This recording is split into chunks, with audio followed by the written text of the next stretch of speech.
Good morning, everyone. We're here again with another episode of Rock's Renegade Real Estate TV. It's been a little bit of a busy time, so we're here early morning. Unfortunately, I guess the summer's kind of coming to a close. When I woke up this morning, the clouds were out, and it still wasn't light out. So it's you can sense the season is shifting. So some fun times ahead. Fall can be a good time, but something came up earlier this week. I wanted to show you guys this. See this loony surge of threat. This is all about what's happening with the rising Canadian dollar, and things like this definitely affect the real estate market. So we always want to look at them.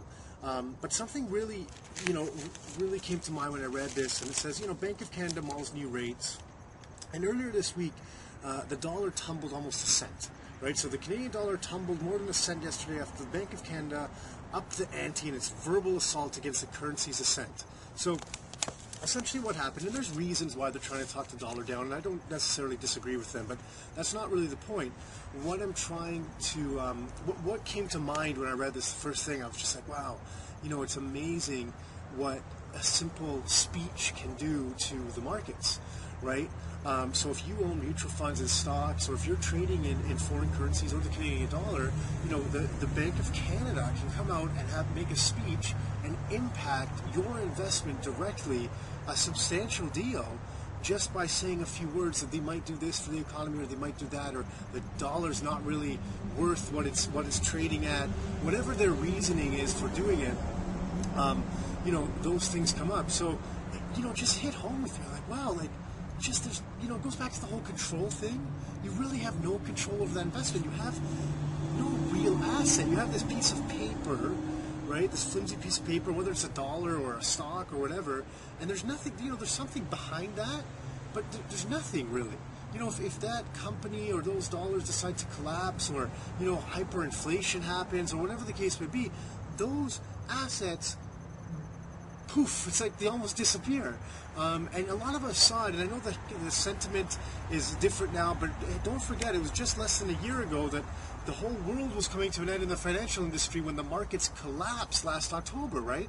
So, it's amazing how short memories can be sometimes. So I'm just reading this, and I'm like, man, the Bank of Canada governor can get up, and he can make a speech and affect so many people's financial investments in future just by that speech.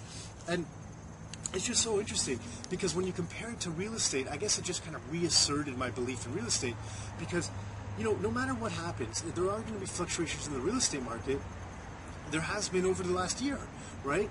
But no matter what happens, you actually own something physical. It's like if I bought this chair, I own this chair. So no matter what happens to the value of it, there's different things you can do to improve, or you can rent out the chair. I don't know if that's a good example or not, but you get my idea. So you still own a physical asset, and there's other assets that that work similar ways too.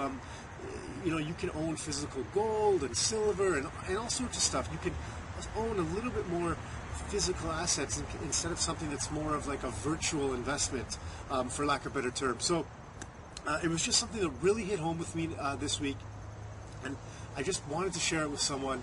You're the lucky people. I hope everything's going great. Today, I must admit, living a bit of the rock star life. We booked a tee-off time for 8:15 in the morning with some friends of mine, so I'm looking forward to it. Too often we get caught up in the day-to-day stuff, and you don't spend enough time working on the relationships you built. And I think life is definitely all about the relationships you build between family and friends and co-workers and stuff like that.